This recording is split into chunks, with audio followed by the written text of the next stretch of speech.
سبحان الذي أسرى بعبده ليلا من المسجد الحرام إلى المسجد الأقصى الذي باركنا حوله لنريه من آياتنا إنه هو السميع البصير. وآتينا موسى الكتاب وجعلناه هدى لبني إسرائيل ألا تتخذوا من دوني وكيلا ذرية من حملنا مع نوح إنه كان عبدا شكورا. وقضينا إلى بني إسرائيل في الكتاب لتفسدن في الأرض مرتين ولتعلن علوا كبيرا.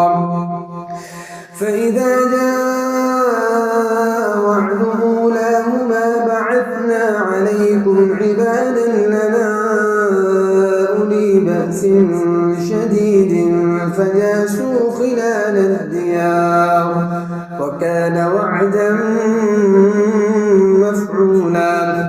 ثم رددنا لكم الكرة عليهم وأمددناكم بأموال وبنين وجعلناكم أكثر نفيرا. إن أحسنتم لأنفسكم وإن أسأتم فلها. فإذا جاء وعد الآخرة ليسوءوا وجوهكم وليدخلوا المسجد كما دخلوه أول مرة وليتبروا ما علوا تتبيرا. عسى ربكم أن يرحمكم وإن عدتم عدنا وجعلنا جهنم للكافرين حصيرا.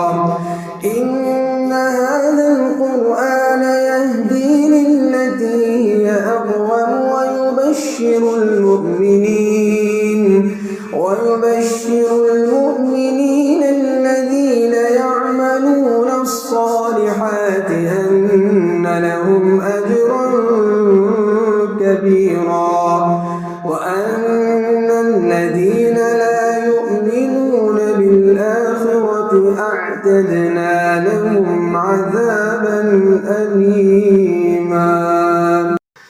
ويدعو الإنسان بالشر دعاءه بالخير وكان الإنسان عجولا.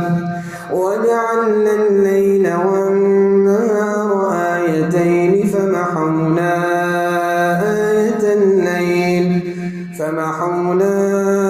آية الليل وجعلنا آية النهار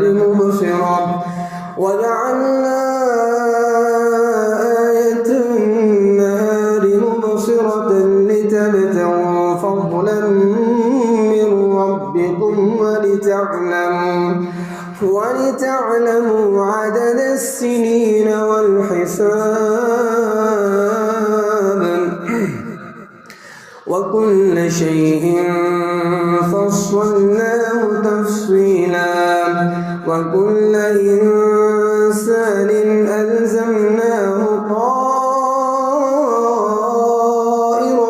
في عنقه ونخرج له يوم القيامة كتابا يلقاه منشورا. اقرأ كتابك كفى بنفسك اليوم عليك حسيبا. من اهتدى فإنما يهتدي لنفسه ومن ضل فإنما يضل عليها ولا تزر وازرة وزر أخرى وما كنا معذبين حتى نبعث رسولا